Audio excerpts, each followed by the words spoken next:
This is our new Easy Port Max SI or 2SI power personal watercraft or jet ski lift.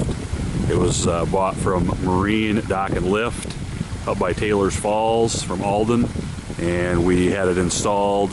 We replaced out a shore port, rhino port in August 20th of 2016.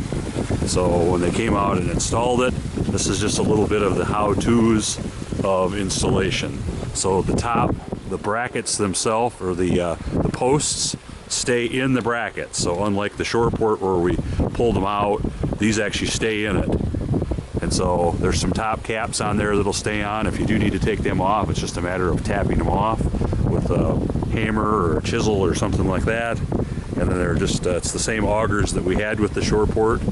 So we had those. And then from what it is, as far as the installation or the taking out goes, is that if you come out here and you can see it, we'll get down to it.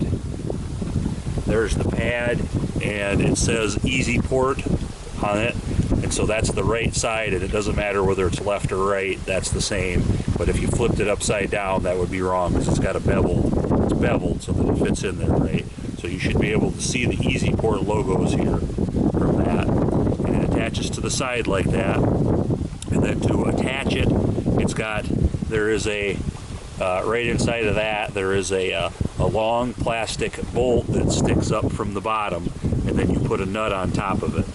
And you use this tool, this sockety tool, and I don't know size-wise yet what it is from a socket standpoint. This is the part that goes into the socket, and then this goes down into this to unscrew it.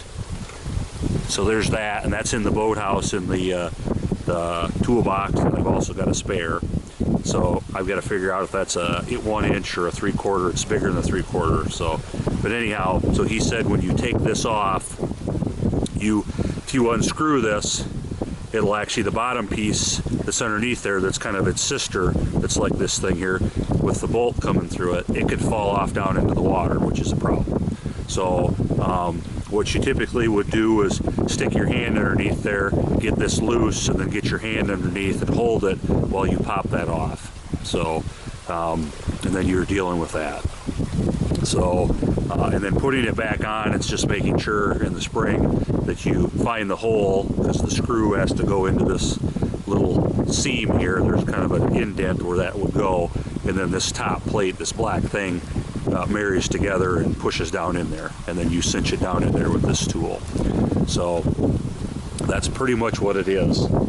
He said that sometimes when people do these, they'll actually lift up the posts in the winter so that they don't have to be in the water, and then you can kind of, if somebody has if we attach some rope to it, I could at least have Elizabeth, if I were holding up the two posts by standing on it, I could have Elizabeth pull it over closer to the dock for me, and then I could manhandle it from the dock instead of having to try to be on this thing in the winter and climb underneath. So the only piece I'd have to deal with potentially is sticking my hand underneath when I unscrew this thing to catch the bottom part of this thing that's a sister of this underneath, so it doesn't fall in the water. And then I can avoid getting in the water, and then these come off, these brackets come off, and the posts stay in them, and then that's what you got. So the post and the bracket stay together, and then you pull the short port out or the Easy Port Max out. So that's what you got.